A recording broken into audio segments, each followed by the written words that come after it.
Graça e paz, irmãos, da parte de Cristo Jesus, Senhor da igreja, Senhor das nossas vidas. Louvado seja Deus pelos cânticos entoados, agora há pouco, toda honra, toda glória e todo louvor seja ao nosso Deus. Que o Senhor continue falando ao nosso coração, que o Senhor continue usando de misericórdia sobre as nossas vidas. Vamos fechar os nossos olhos. Vamos falar com Deus. Deus eterno, Pai querido e amado, rendemos-te graças, Deus, por mais um dia de vida que o Senhor nos concede. Rendemos-te graças por esse dia, ó Deus, passado na tua presença, adorando o teu nome e reconhecendo o teu senhorio sobre as nossas vidas. Rendemos-te graças, ó Deus, pelo dia do jovem presbiteriano. Mais uma vez suplicamos-te, ó Deus, que a tua boa mão esteja sobre a vida de cada um dos nossos irmãos e que o Senhor os conduza sempre, ó Pai, a um viver na tua presença e para a glória do teu nome. Ainda, Senhor Deus, queremos colocar diante do Senhor as famílias. Não apenas nesse mês da família, mas que cada dia das nossas vidas, nossas famílias sejam consagradas ao Senhor. Que em nossa casa haja sempre louvor, honra e glorificação ao teu nome, ó Pai. Fala conosco ao lermos a tua palavra nessa noite. Tem misericórdia de nós, nos ensine, console o teu povo, conforte, anime, repreenda, corrija, segundo a tua vontade, ó Pai, na ação poderosa do teu Espírito Santo. Glorifique o teu nome acima de todo nome. Nós oramos confiados no nome de Cristo Jesus. Amém e amém. Que alegria, meu irmão, voltarmos a esse momento de compartilhar a palavra do nosso Deus. Momento tão importante nas nossas vidas. É importante relembrar algumas questões relacionadas à nossa fé. Nós somos cristãos. Cristo Jesus é o Senhor absoluto da nossa vida, assim deve ser. O nosso culto, ele é cristocêntrico. Não é uma personalidade, não traz aqui uma adoração à nossa denominação, mas o nosso culto é cristocêntrico, é o Senhor, o centro do nosso louvor, da nossa adoração. O nosso culto, ele tem o propósito de nos humilharmos diante do Senhor, reconhecê-lo como Deus nas nossas vidas e glorificá-lo. E diante disso também necessitamos que Deus fale conosco. Necessitamos ouvir a voz de Deus. Então, com esse entendimento, eu quero te convidar a ouvir a palavra do Senhor, no entendimento de que Deus não fala só lá no templo, mas nesse momento haja em cada um de nós atenção e reverência na palavra do Senhor. Eu digo isso, meu irmão e minha irmã, porque eu sei que você está aí no aconchego da sua casa. Talvez você esteja muito à vontade, eu não estou falando de você ter que colocar uma roupa de ir para a igreja para poder participar da live. Não é isso. Mas o que eu quero te convidar é convidar a ter esse momento, esse tão breve momento, a sua atenção voltada para a pregação da palavra do Senhor. Não compartilhe nada nesse momento, não visualize nada no celular, não divida a sua atenção com qualquer outra coisa nesse momento. Traga à memória a reverência no templo, ao seu coração e nesse momento. Se for possível, não levante nem para pegar água e nem para ir ao banheiro. Mas nesse momento, dedique ao Senhor atenção. Que aquilo que nós vamos falar possa você, de modo racional, compreender o que está sendo dito. E o Espírito Santo possa agir no seu coração e no meu coração para promover a vontade de Deus em nossas vidas. Deus assim nos ajude. Vamos então à meditação da palavra do Senhor nessa noite. Assim, antes ainda, eu quero trazer mais uma vez, falamos pela manhã, mas eu quero trazer mais uma vez os nossos parabéns aos nossos jovens, jovem presbiteriano, e mais uma vez expressar o nosso desejo de que Deus abençoe ricamente a vida de cada um. Que os irmãos e irmãs se empenhem cada vez mais em ter uma vida na presença do nosso Deus. Muito bem. Vamos à meditação dessa noite então, meu irmão e minha irmã.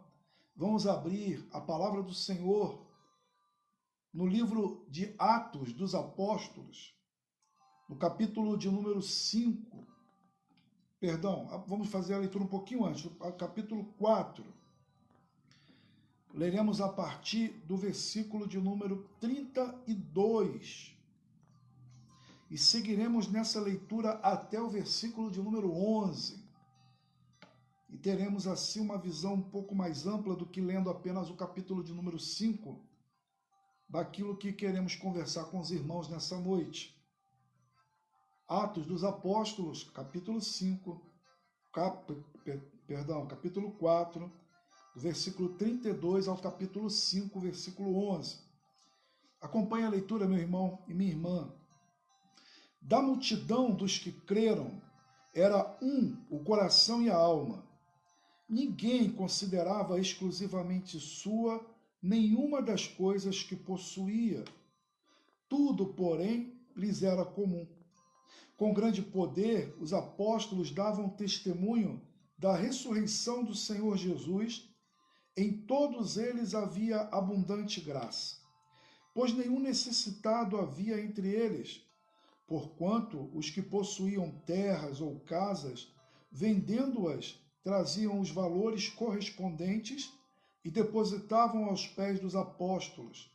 Então se distribuía a qualquer um à medida que alguém tinha necessidade. José, a quem os apóstolos chamaram sobrenome de Barnabé, que quer dizer filho de exortação, levita, natural de Chipre, como tivesse um campo, vendendo-o, trouxe o preço e o depositou aos pés dos apóstolos. Capítulo 5. Entretanto, certo homem chamado Ananias, com sua mulher Safira, vendeu uma propriedade, mas em acordo com sua mulher, reteve parte do preço e, levando o restante, depositou aos pés dos apóstolos. Então disse Pedro a Ananias: por que encheu Satanás teu coração para que mentisses ao Espírito Santo? Ao Espírito Santo, reservando parte do valor do campo. Conservando, porventura, não seria teu? E vendido, não estaria em teu poder? Como, pois, assentastes no coração este desígnio? Não mentiste aos homens, mas a Deus. Ouvindo estas palavras, Ananias caiu e expirou, sobrevindo grande temor a todos os ouvintes. Levantando-se os moços, cobriram-lhe o corpo e, levando-o, o sepultaram. Quase 3 horas depois, entrou a mulher de Ananias, não sabendo o que ocorrera. Então Pedro, dirigindo-se a ela, perguntou-lhe: dize-me, vendestes, portanto, aquela terra? Ela respondeu: sim, portanto. Tornou-lhe Pedro: por que entrastes em acordo para tentar o Espírito do Senhor? Eis à porta os pés dos que sepultaram o teu marido, e eles também te levarão. No mesmo instante caiu ela aos pés de Pedro e expirou. Entrando os moços, acharam-na morta, e levando-a, sepultaram-na junto do marido. E sobreveio grande temor a toda a igreja, e todos quantos ouviram a notícia destes acontecimentos. Irmãos, nós somos cercados de bons e maus exemplos. Bons e maus exemplos são comuns na vida. Desde quando nós nascemos, nós estamos lidando com exemplos e nós aprendemos através deles. Desde criança, nós vamos capturando aquelas cenas que se passam diante de nós, os comportamentos que se multiplicam, e nós vamos capturando essas imagens como um exemplo. E então, assim, por toda a vida, nós sempre vamos lidar com bons e maus exemplos. Nesses dias que estamos vivendo, de coronavírus, de confinamento, temos visto cotidianamente bons e maus exemplos. Não vou entrar aqui no mérito da questão, mas eu tenho certeza que você consegue identificá-los. Talvez agora, nesse momento, a sua mente venham algumas imagens dos bons e dos maus exemplos. Não quero citá-los aqui por menores, mas, no entanto, posso citá-los dizendo de boas ações, de empatia, de busca em ajudar o próximo, de um viver responsável em relação à não transmissão para outros. E aí, o contrário, nós temos também exemplos muito ruins de individualismo, de não se preocupar com o outro, de não fazermos a nossa parte, de negligenciarmos aquilo que podemos fazer em prol do bem comum. Enfim, os bons e os maus exemplos estão sempre diante de nós e em todas as áreas. Temos bons e maus exemplos na política, temos bons e maus exemplos na igreja, na vida eclesiástica, na igreja como um todo, naquilo que é a visibilidade da igreja, aquilo que as pessoas tomam conhecimento de maneira geral, bons e maus exemplos, como também a igreja de maneira particular, aquela da qual fazemos parte, aquela célula menor da qual na qual nós estamos envolvidos. Então, bons e maus exemplos na família. Eu tenho certeza que você, assim como eu, tem na memória e no coração bons exemplos na sua família. Algumas pessoas, seja o pai, a mãe, o tio, o filho, o irmão, alguém que no seu convívio familiar são um bom exemplo. E o contrário também é real. Pessoas que são maus exemplos. Pessoas às quais nós não queremos imitar.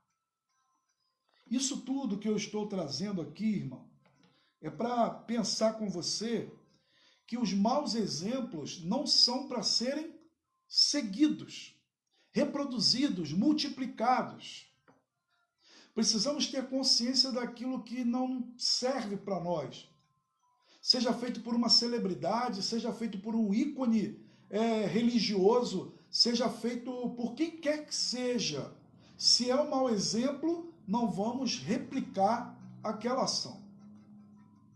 No entanto, devemos identificar os bons exemplos e nos esforçar para repeti-los e para vivê-los assim. Por que estou dizendo tudo isso? Na semana passada, nós estamos ainda no mês da família, na semana passada nós vimos um bom exemplo de família. Nós voltamos os nossos olhos para a família de Timóteo e fizemos algumas considerações e vimos as bases que faziam com que aquela família pudesse ser uma família forte. Hoje, no entanto, voltamos os nossos olhos para um exemplo ruim, um péssimo exemplo de família. Voltamos os nossos olhos aqui para um mau exemplo de família. E quando nós estamos diante disso, nós devemos entender que temos a oportunidade de aprender. E com esse aprendizado, corrigir. se em algum aspecto a semelhança do nosso relacionamento familiar com a família de Ananias e Safira. E se não houver, louvado seja Deus, nos policiarmos para que não venha a existir. Então, meus irmãos, nós vamos observar aqui hoje, com Ananias e Safira, aquilo que nós não devemos repetir. Nós sabemos que o livro de Atos, ele é o livro histórico do Novo Testamento. É o livro no qual Lucas está nos contando, nos relatando, falando dos primeiros dias da igreja primitiva. Lucas traz para nós aqui um relato da vida interior, dali dos primeiros momentos do convívio da igreja, como vivia a igreja. E no relato aqui que eu comecei um pouco antes, diz que da multidão dos que creram era um o coração e a alma, ninguém tinha necessidade de nada, porque havia uma ação voluntária de cuidado um pelo outro. E se destaca aqui Barnabé é um levita. O levita no Antigo Testamento não tinha terra, ele não tinha esse tipo de posse, porque ele servia ao Senhor. Então, nós observamos aqui que agora, nesse contexto, nós sabemos como que Barnabé herdou essa terra. No entanto, Barnabé possui terras. E como um ícone, um exemplo daquilo que Lucas estava relatando a respeito do cuidado um pelo outro, Lucas nos diz que Barnabé voluntariamente vendeu a sua terra. E ele pegou o que recebeu e depositou aos pés dos apóstolos, para que a necessidade daqueles que eram mais humildes, simples, aqueles que estavam passando por dificuldades, pudessem ser supridas. Então nós observamos aqui essa atitude desse homem, que é um homem que se destaca na narrativa bíblica. Ele foi o primeiro a abraçar Paulo, caminhou com Paulo, ele defendeu João Marcos e passou a ser o companheiro de João Marcos em determinado momento aqui de discordância com o apóstolo Paulo. Então Barnabé tinha um coração que se colocava na necessidade do outro. Barnabé tinha um coração convertido, Barnabé tinha um coração quebrantado, Barnabé tinha um coração que se dedicava ao companheirismo, e isso em amor a Cristo. Em amor a Cristo. Barnabé é um crente. Barnabé é um homem convertido, um homem cheio do Espírito Santo de Deus. Mas aí a narrativa, e é interessante nós observarmos aqui, que no capítulo 5 nós começamos com a palavra entretanto. Entretanto, observamos aqui essa conjunção adversativa, traz a ideia aqui de mais, porém. Diante do exemplo de Barnabé, nós temos algo a mais aqui. Barnabé agiu assim mais, porém, entretanto, Ananias e Safira também tiveram uma ação aqui nessa narrativa, nesse texto. E o que a narrativa vai mostrar para mim, para você, é um contraste.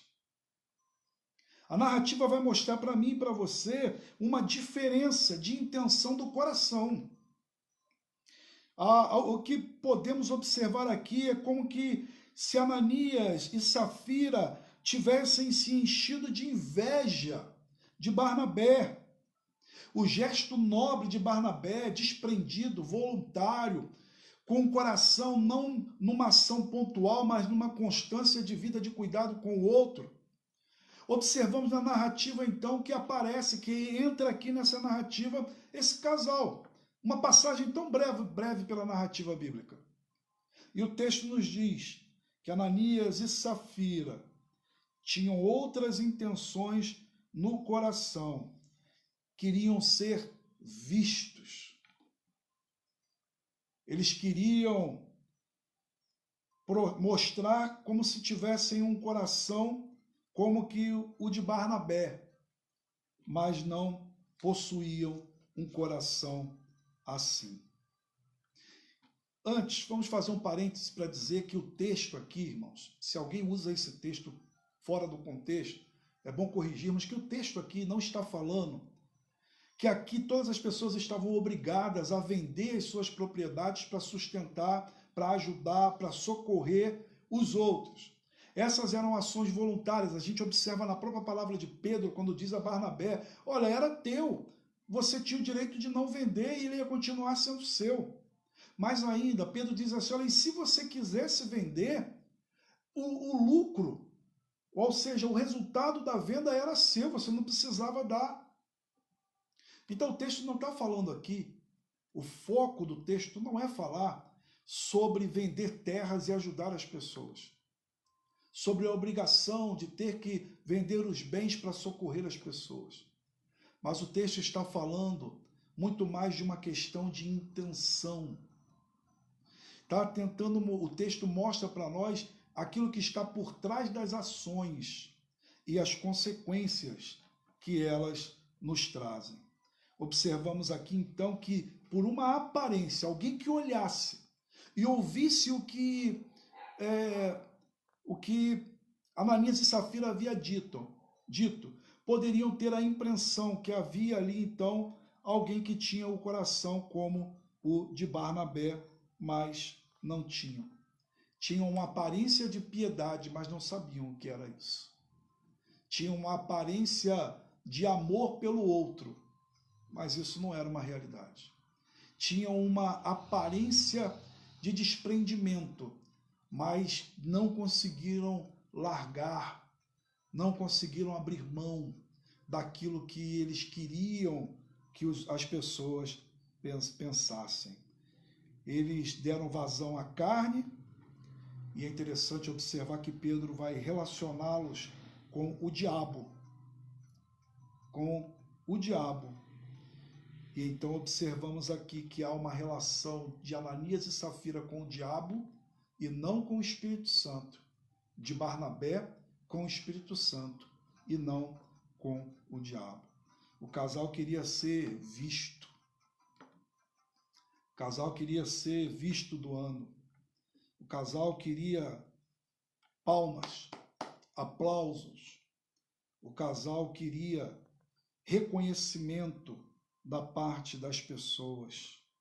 O casal queria a aprovação dos homens e foi reprovado por Deus. Reprovado por Deus. Meus irmãos, o nosso Deus, ele é Deus zeloso. E o Senhor agiu aqui de uma maneira que ele não age mais no Novo Testamento. No Antigo Testamento temos também relações como estas de morte, né? Diante de um culto da forma que Deus não prescreveu. Lembramos de Uzá, né? O Senhor não prescreveu aquela forma de fogo e foi consumido. E aqui, então, quando nós estamos abrindo o Novo Testamento e agora a dinâmica da vida da igreja, nós temos algo aqui que não é algo normativo. Né? Já pensou se hoje, todas as vezes que as pessoas mentissem ou tentassem mentir para o Espírito Santo morressem? Mas não é esse o caso. O caso aqui é mostrar a reprovação de Deus em relação à atitude de Ananias e Safira. E foi com juízo da parte de Deus sobre a vida de Ananias e Safira. O Isber, comentarista do Novo Testamento, diz assim: o primeiro problema interno a surgir na igreja do Novo Testamento foi a desonestidade. Ananias e Safira tentaram fazer os membros da igreja acreditarem que eles eram mais espirituais do que de fato eram. Mentiram a si mesmos ao pensarem que poderiam ficar impunes depois de sua farsa. Mentiram aos irmãos em Cristo e aos líderes da igreja e tentaram mentir para o Espírito Santo. E eu acrescento ainda aqui que de fato esse era um problema interno da igreja e que veio por meio de uma família. Então tem tudo a ver com o tema do nosso mês: famílias fortes, igreja forte. Famílias fracas, igreja fraca.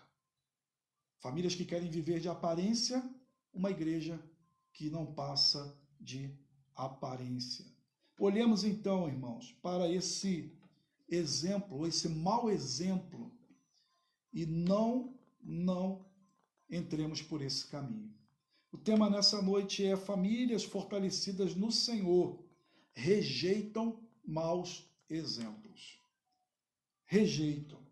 E nós vamos ver alguns exemplos aqui que devem ser rejeitados. Primeiro, o mau exemplo da parceria. Eu sei que parece estranho, mas nós vamos olhar aqui no texto. O mau exemplo da parceria, versículo 2 e versículo 9. Mas em acordo com sua mulher, reteve parte do preço e, levando o restante, depositou aos pés dos apóstolos. Versículo de número 9. Tornou-lhe Pedro: por que entraste em acordo para tentar o Espírito do Senhor? Meus irmãos, nós observamos aqui que esse casal, e deixa eu lhe apresentar esse casal e pense um pouquinho como você imaginaria esse casal. Olha só, esse casal tinha um pensamento comum a respeito das coisas. Esse casal tinha pensamentos comuns a respeito das coisas. Esse casal fazia planos e tomava as suas decisões em conjunto. O casal conseguia se entender. Esse casal, ele entrava em acordo. E mais do que isso, o casal era fiel ao acordo estabelecido entre eles. Note, mesmo que um não estivesse presente, mesmo que uma das partes não estivesse presente, mesmo na ausência do outro, havia fidelidade ao acordo estabelecido. Que maravilha de casal! Pense isso a nível de família. Que família maravilhosa! Uma família que entrava em acordo, era fiel ao acordo, uma família que conseguia se entender, uma família que sentava e fazia planos juntos. Uma família que fazia planos juntos. Mas imagine só, apesar de nos parecer uma imagem maravilhosa, todo esse aspecto positivo foi usado para o mal. Então, não devemos imitar o mau exemplo da parceria para o mal, da parceria maldosa, da parceria que vai na contramão da vontade de Deus, sendo nós igreja do Senhor, sendo nós famílias do Senhor. Não importa que aspecto seja da sua vida, não deve haver acordo, união para o mal, nem do casal e nem familiar. Havia coisas na vida desse casal que não deveria haver parceria, e uma delas é estas que está aqui. E na nossa vida conjugal, na nossa vida familiar, entendamos, há aspectos, há situações que nós não podemos concordar. Sendo nós famílias, ou melhor, sendo nós família, você aí com a sua família, sendo você casal, você e sua esposa, quando alguém traz um plano, traz um sonho, um projeto, uma ideia, sugere uma ação, que ela não glorifica o nome do Senhor, que muito pelo contrário, ela envergonha, ela é não um bom testemunho, mas um mau testemunho, não é um bom exemplo, mas um mau exemplo. Alguém precisa dizer: nós não podemos fazer isso, nós não podemos agir assim, nós não podemos pagar com essa moeda, nós não podemos entrar por esse caminho, nós não podemos ser esse tipo de família. Nós não podemos nos entregar a esse tipo de sentimento. Nós não podemos fazer esse tipo de plano. Porque esse tipo de plano maldoso que vai na contramão da vontade de Deus, não fortalece a família. Enfraquece, adoece, desintegra. Precisamos observar aqui, irmãos, que as nossas ações, opiniões, planos, desejos, muitas vezes são imperfeitos, injustos, egoístas e maus. Meu irmão, minha irmã, você esposa, você esposo, você pai, você mãe, você filho. Pedro teve o discernimento aqui do Espírito Santo. Pedro percebeu que aquela atitude, ela não era uma atitude de Deus, e repreendeu. Peça a Deus que você, meu irmão e minha irmã, tenha discernimento espiritual para desviar a sua família de um caminho de desgraça, de um caminho de perdição. Faça planos para a glória de Deus. Com certeza, meus irmãos, muitas famílias estão abaladas, muitas famílias. Muitas famílias sofrem situações difíceis porque uma das partes da família não quis discordar. Às vezes, como família, nós conversamos. Você conversa, eu converso, nós conversamos. Às vezes nós nos aborrecemos, nos entristecemos com algumas coisas. Discordamos de outras. Às vezes somos atingidos até por atos de maldade contra a nossa família. Passamos, às vezes, provações. Mas não é a solução de uma família cristã entrar em acordo para o mal, entrar em acordo para viver longe da vontade de Deus.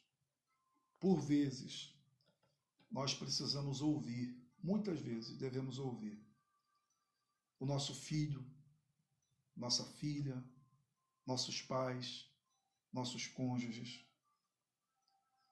e ponderarmos se aquilo que estamos fazendo, ou da maneira que estamos agindo, se Deus aprova ou não aprova. Observamos aqui, irmãos, uma parceria saudável é aquela que produz um resultado edificante, abençoador, que glorifica o nome do Senhor e que traz paz ao coração. O desastre familiar na vida de Ananias e Safira foi a morte pelo pecado. Ocorreu porque nenhum deles, nenhuma das partes, se levantou para dizer: isso não é correto. Isso não é correto. Ou para dizer: eu não vou mentir. Eu não vou manipular. Eu não concordo com isso. Então, em primeiro lugar, entendamos que nem todo acordo, nem toda cooperação familiar ela é positiva e abençoadora. É preciso saber se Deus aprova, se Deus é glorificado. Não siga esse exemplo. Segundo lugar, um mau exemplo de espiritualidade. Versículo 3 diz assim: então disse Pedro: Ananias, por que encheu Satanás teu coração, para que mentistes ao Espírito Santo, reservando parte do valor do campo? Olha, Pedro traz aqui dois pontos que estão totalmente opostos, distantes um do outro. Pedro fala aqui de Satanás e fala do Espírito Santo de Deus. Mas é interessante que nessa frase, nessa sentença, a palavra Satanás e a palavra Espírito Santo estão sendo usadas e aproximadas por uma atitude de aparente espiritualidade. De aparente espiritualidade. O casal quer dar para inflamar o ego. O casal toma um ícone do amor ao próximo, que era vender as terras naquela época e doar para os apóstolos administrar, abençoando a vida de quem precisasse, e que Barnabé havia feito essa ação. Eles pegam um ícone desse amor ao próximo, um ícone dessa ação bondosa, para inflar o ego, para cultuar a si mesmos, para tirarem a glória de Deus e colocarem a glória sobre eles, para que as pessoas pudessem olhar e dizer: que família abençoada! Olha, aqui nessa igreja, uma das famílias de destaque pela espiritualidade, pela bondade, pelo desprendimento é Ananias e Safira. Uma salva de palmas para Ananias e Safira. É tirar Deus do centro, Cristo do centro, e colocar personalidade. É colocar o ego no centro. Isso não é culto ao Senhor. Um mau exemplo de espiritualidade. O Isber, mais uma vez, comenta: o orgulho abre a porta para todos os outros pecados. Pois uma vez que passamos a nos preocupar mais com a nossa reputação do que com o nosso caráter, não há fim para os artifícios que usaremos, visando manter a aparência diante dos outros. Ou seja, se é uma autopromoção que nós queremos, se é inflar o ego, se é esse o nosso objetivo e o nosso alvo, nós o perseguiremos e sacrificaremos tantos e tantos outros elementos fundamentais da fé cristã. Foi o que Ananias e Safira fizeram. Pedro destaca: vocês não mentiram aos homens. Sabe por quê? Porque eles não estavam fazendo e dando aquilo para homens. Embora aquilo pudesse ser usado e fosse usado para homens, passava primeiro por uma doação a Deus, e que deveria ser usada para a glória de Deus e para abençoar aqueles que são imagem e semelhança de Deus. Eles queriam crédito, prestígio dessa generosidade. Queriam mostrar como se fosse um ato sacrificial, mas não queriam as consequências da inconveniência, do não ter aquilo.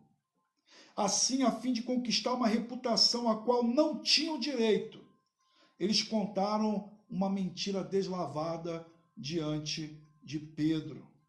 E Jesus, em vários momentos do seu ministério, chamou isso de hipocrisia. Então, uma espiritualidade ruim é a espiritualidade da hipocrisia, meu irmão e minha irmã. É a espiritualidade da aparência. É a espiritualidade do esforço em apresentar para as pessoas a máscara que nós usamos.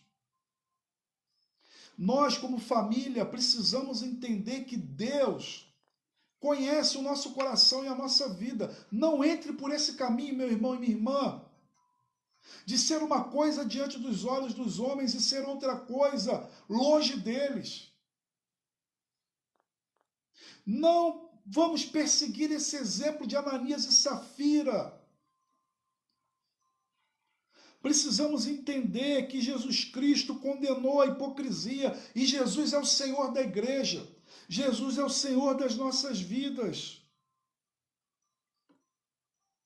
Precisamos, então, analisar e avaliar o nosso coração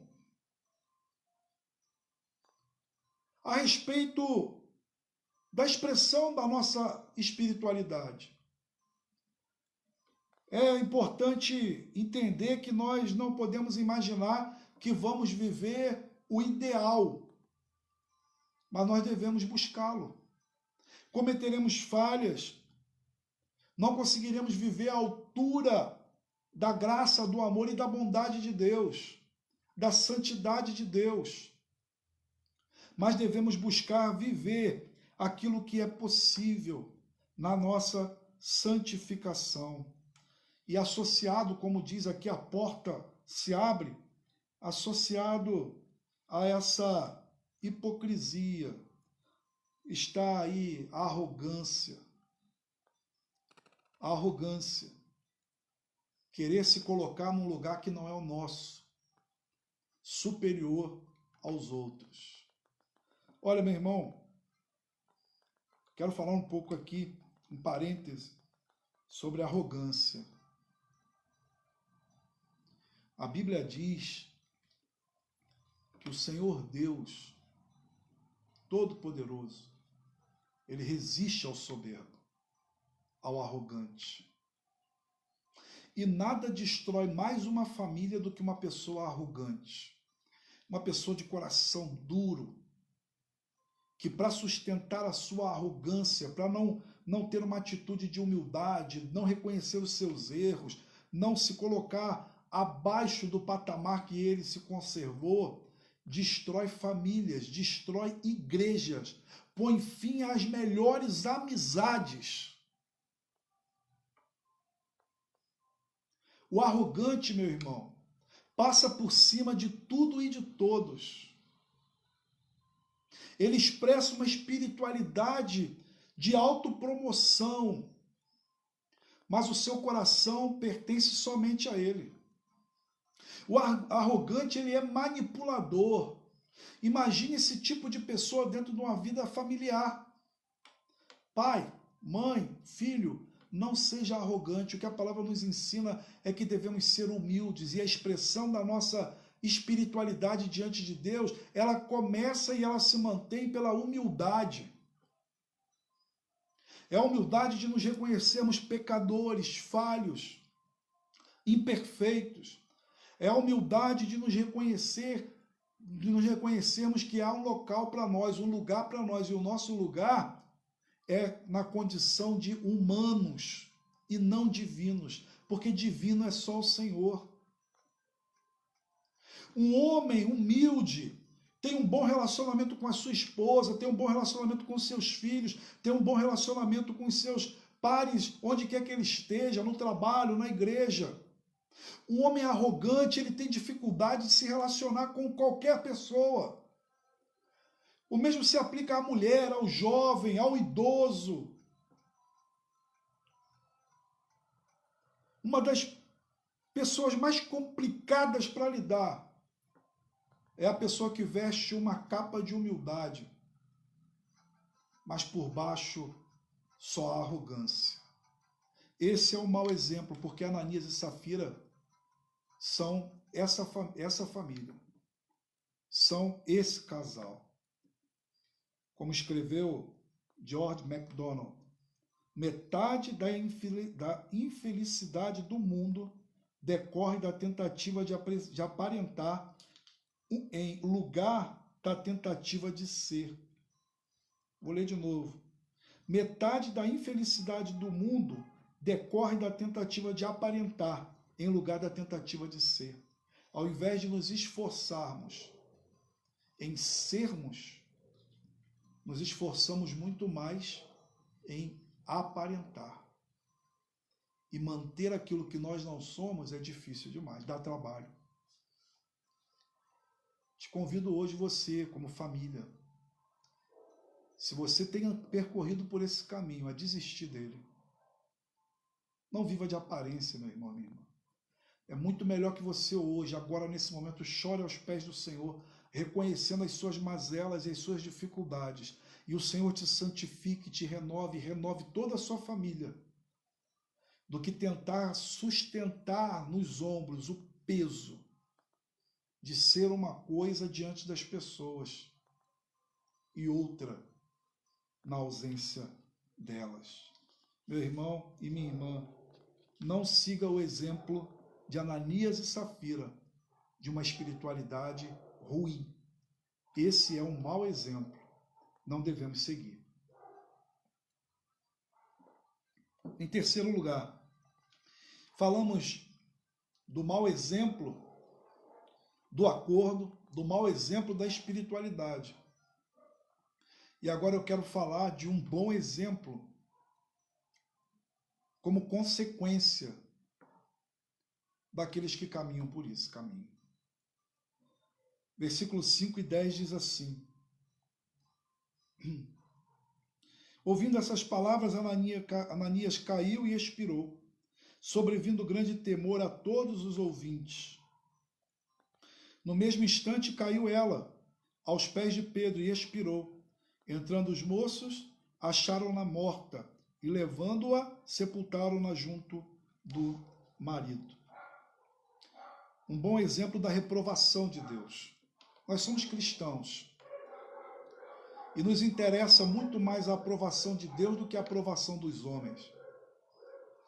E aqui tem um bom exemplo da reprovação de Deus para aqueles que trilham o caminho da família de Ananias e Safira. A morte. Não literal como Ananias e Safira, nós não estamos dizendo aqui que você vai cair morto na sua casa aí. Mas sabe o que acontece? Algumas pessoas dizem assim, mas isso não acontece mais. As pessoas já não caem mais mortas, as pessoas mentem dentro da igreja, as pessoas mentem cantando, tem pessoas que mentem pregando e elas não morrem. Meu irmão, é um engano muito grande seu e meu, se pensarmos assim. Porque essas pessoas que têm uma espiritualidade que ela não é verdadeira, já estão mortas. Elas têm aparência de conversão, mas não são. O Senhor Jesus Cristo deixou registrado, os evangelistas deixaram registrado as palavras de Jesus Cristo, que naquele dia muitos virão em seu nome e dirão: Senhor, fizemos isso, isso, isso, isso. Cantamos no ministério de louvor, pregamos na igreja, eu era pastor, eu era diácono, eu era presbítero, eu era líder na minha igreja. E Jesus Cristo vai dizer assim, eu não os conheço. Não vos conheço. Quando nós não conhecemos Jesus, as palavras de Efésios, no capítulo 2, não se aplicam a nós. As palavras de Efésios, capítulo 2, que diz, estávamos nós mortos, os nossos delitos e pecados, continua sendo uma realidade. O verbo não vai trazer para nós a ideia de passado, mas de uma continuidade do presente. Estamos nós mortos nos nossos delitos e pecados. Estamos nós. Só quem está em Cristo estava morto nos seus delitos e pecados e agora vive. Então o texto vai dizer para mim e para você a reprovação de Deus. Ela é morte, é afastamento daquilo que Deus quer para mim e para você. E se você é um homem de Deus, uma mulher de Deus e anda por esse caminho, você é salvo, você é convertido, essa morte ela não vem no sentido de afastamento eterno de Deus, mas vem numa frieza espiritual. Seu coração vai se tornando cada vez mais frio. Está na sala do trono, mas não consegue ver os olhos do rei. Está na sala do trono, mas não consegue se alegrar com a presença do rei. Está na sala do trono, mas não consegue ver os valores e as riquezas desse reino. Então isso é triste demais para uma família cristã, que vivendo o acordo para o mal, ou vivendo uma espiritualidade de aparência, entregue a essas vontades humanas, vai morrendo a cada dia. E isso vai atingindo os seus relacionamentos, minando, corroendo, até que então essa família pode vir a entrar em falência de relacionamentos. Convivem no mesmo lugar, mas não tem vida. Porque a vida do crente, a vida da família cristã é fazer a vontade de Deus. É fazer a vontade de Deus. Deus desaprovou essa parceria diabólica de Ananias e Safira. Eles agiram contra a vontade de Deus. Eles tentaram mentir contra o Espírito Santo. Como diz o reverendo Sérgio Lima, a questão aqui, meus irmãos, é como conviver com Deus. A questão aqui é como se aproximar de Deus. A questão aqui é como viver a prática da vontade de Deus. A linha aqui de raciocínio é que existe uma linha muito clara de quem Deus é e do que Ele espera daqueles que se aproximam dele. E o reverendo Sérgio Lima conclui dizendo: Deus espera a pureza dos nossos corações. Deus espera santificação, observância do bom exemplo e segui-lo, observação dos maus exemplos e se afastar dele. Jesus usou muitos desses maus e desses bons exemplos. Da viúva pobre, ele usou como um bom exemplo. Dos fariseus, ele disse: olha, não imiteis. Não imiteis. Não é um bom exemplo. Mas acima de tudo, Jesus Cristo é o nosso maior exemplo. Ele é o nosso modelo. Ele é o nosso mestre. Ele é o nosso Senhor. A razão da nossa existência e Senhor da nossa vida. Sejamos imitadores, então, de Cristo como Paulo era. Sejamos imitadores de Cristo como Paulo era. Meu irmão, minha irmã, concluindo, seus filhos, seus familiares, sua esposa, precisa que você seja um bom exemplo de homem de Deus, de mulher de Deus. Seus pais precisam que você seja um bom exemplo de crente. A igreja precisa que presbíteros, diáconos, pastores, líderes de maneira geral sejam bons exemplos. E que Deus assim seja glorificado em cada uma dessas ações. Eu me recordo de um pregador que disse que nós oramos para que os nossos filhos não sigam os maus exemplos das amizades. E ele diz assim: nós também devemos orar para que os nossos filhos não sejam maus exemplos. E isso se aprende em casa, se aprende com a leitura bíblica, se aprende com humilhação diante dos pés do Senhor. Tenha cuidado da sua família, meu irmão. A palavra do Senhor nos diz em 1 Timóteo 5,8: se alguém não tem cuidado dos seus, tem negado a fé, e é pior do que o descrente.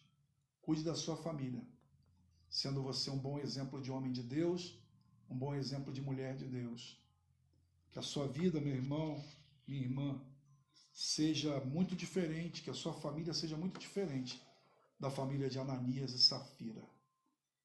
Que haja verdade nas suas palavras, sinceridade, até mesmo aquilo que é errado, você possa declarar diante de Deus e não esconder. Vamos orar? Pai querido, santo e amado, rendemos graças ao teu nome, Deus. Nós não somos ainda aquilo que deveríamos ser, mas nós olhamos para ti na certeza de que o teu Espírito Santo nos ajuda a ser aquilo que podemos ser aqui. Que a cada dia possamos, ó Pai, aprender algo novo sobre a tua vontade, revelada na tua palavra. Que as famílias hoje, agora, nessa reflexão, possam se afastar dos maus exemplos, e aquelas famílias que têm sido maus exemplos possam reconhecer os seus erros e voltar atrás, em nome de Jesus. E as famílias, ó Pai, que têm tantos pontos positivos e são exemplos, não são perfeitas. O Senhor preserve para que não caiam nas armadilhas, ó Pai, do coração. Em nome de Cristo, abençoa o teu povo, cada casa, cada família nesse momento. Conceda da tua graça, do teu amor e da tua misericórdia. Dá-nos a graça de não sermos apenas bons ouvintes, mas que sejamos praticantes da tua palavra. Nós oramos gratos e confiados no nome de Jesus. Amém e amém. Povo amado e querido do Senhor, que a graça maravilhosa do nosso Senhor e Salvador Jesus Cristo, o amor de Deus, o nosso Pai, a companhia, consolação e ternas misericórdias do Espírito Santo de Deus, seja sobre a tua vida, meu irmão, minha irmã, hoje e para todo sempre, e sobre todo o povo de Deus sobre a face da terra. Amém e amém. Deus te abençoe, meu irmão, minha irmã. Fique atento às nossas redes sociais. Essa semana nós queremos presenteá-los, então haverá um sorteio, tá bom? Fique atento. Deus te abençoe. Um forte abraço em Cristo Jesus.